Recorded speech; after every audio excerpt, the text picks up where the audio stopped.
Padre, uma outra pergunta que eu queria fazer nesse momento para o senhor é que durante esse tempo, essa convivência que nós tivemos, teve algo que marcou muito para mim assim.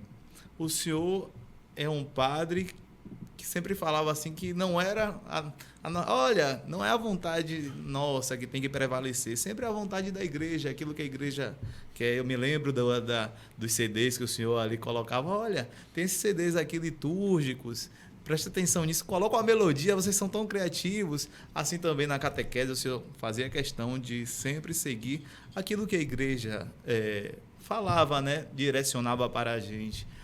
Qual a importância de caminhar de fato com a igreja naquilo que ela quer, naquilo que ela pensa, naquilo que o Senhor, que o Espírito Santo concedeu a ela através dos bispos? Boa pergunta. Eu acho que a ideia do discípulo é essa. Se você pega a ideia, por que Jesus queria que os discípulos estivessem com ele, né? Não era simplesmente para se tornar aprendizes do ponto de vista intelectual, é para fazer como ele, né? E Jesus vai dizer muito isso. O exemplo que ele dá, ele mostra de que ele não veio para fazer a vontade dele, mas a vontade do Pai. Ou seja, ele veio para cumprir a missão que lhe foi determinada. Qual é o papel dos discípulos?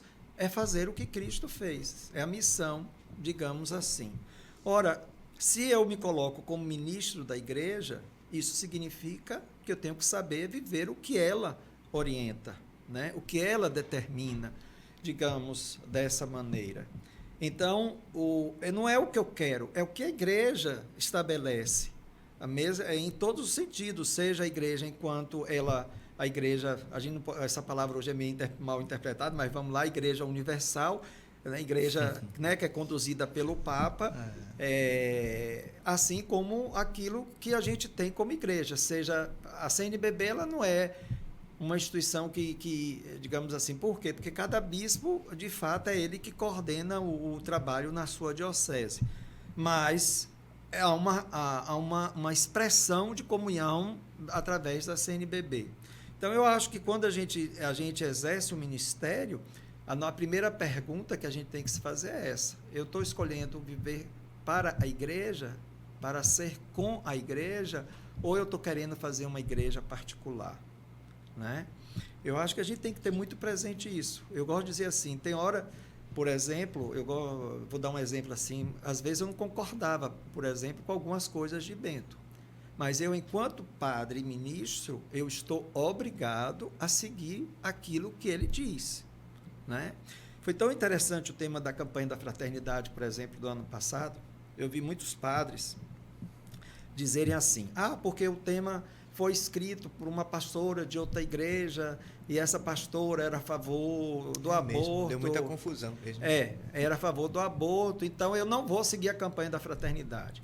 Eu falei, me diga uma coisa, o que ela escreveu, não as escolhas dela, mas o que ela escreveu, tem alguma coisa contrária à doutrina da igreja? Não. A igreja do Brasil não abraçou ser uma campanha ecumênica? Ora, isso significa que eu tenho que seguir as orientações da igreja e viver essa campanha da fraternidade, né? Eu posso não concordar com ela, mas eu tenho que concordar com a caminhada da igreja, né?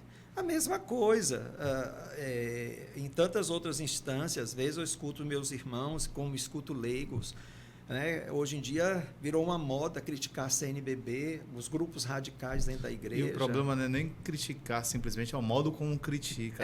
Não tá certo, não é o fato de criticar, é o modo como critica. Eu vou dizer melhor, é a oposição escancarada que faz a ação da CNBB. Ou as manobras taxativas de querer desqualificar o trabalho da CNBB. Eu fico me perguntando, são católicos de fato? São católicos que acreditam que a igreja é conduzida pelo Espírito Santo? Que os bispos são escolhidos pelo Espírito Santo? Ora, se nós somos igreja, a gente tem que caminhar na unidade, na comunhão. Por que eu tenho que caminhar só jogando pedra, falando mal, dizendo isso serve, aquilo não serve, isso está certo, aquilo está errado? Não me compete isso. Me compete, como ministro da igreja, viver o que a igreja manda. Ponto final. Né? Se eu não estou satisfeito, arrumo minha malinha e me mandam. Né? É lógico. Mas eu digo sempre isso. Eu digo duas coisas para as pessoas. Até quando eu saio da paróquia, ninguém me siga. Porque eu não quero ninguém atrás de mim. Né? A gente tem que estar atrás de Jesus Cristo. Muda o padre, mas Jesus é o mesmo. E a sua comunidade é aquela. Primeiro aspecto. Segundo, não me siga. Siga Jesus. E siga a igreja. O resto como se diz, são acessórios que a gente tem. É triste quando a gente vê a falta de amor à nossa igreja. Né? Seja a igreja enquanto a nossa paróquia, seja a igreja enquanto a nossa diocese, seja a igreja enquanto expressão no Brasil da CNBB. Né? Quando a gente pensa na América Latina, os documentos produzidos, por exemplo, o último de Aparecida, o católico nem lê, mas às vezes está criticando. Documento fabuloso, né?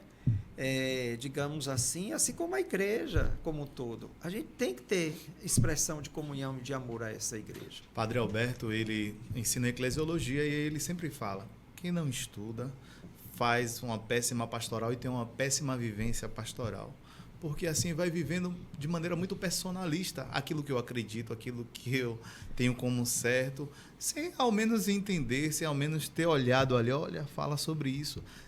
Vê a fonte, como o senhor falou, né? Já vai vendo a fonte, CNBB? Não, rejeito. Ou esses bispos, ou então assim, é algo relacionado à América Latina?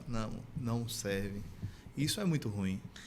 A gente esquece de que a leitura, acima de tudo, tem que ter como fundamento o Evangelho. Aquilo que a igreja está pedindo ou está ensinando é a favor, caminha na mesma direção do que Jesus nos ensinou. Só para dar um outro exemplo, já que você tocou nesse assunto, por exemplo, na conferência de Aparecida, um grupo queria tirar a opção preferencial pelos pobres. Né? E isso eu tirei chapéu para Bento XVI. Porque foi ele que foi dizer que nós não temos como tirar a opção preferencial pelos pobres, porque ela não é apenas uma opção da igreja, é uma opção de Cristo. É uma opção cristológica. Né? Bem-aventurados os pobres, porque deles é o reino dos céus. Né? Então, aí as pessoas começam a querer enviesar as leituras, mas a gente tem que manter essa fidelidade. E, graças a Deus, o documento de Aparecida permaneceu com opção preferencial pelos pobres. Que bom.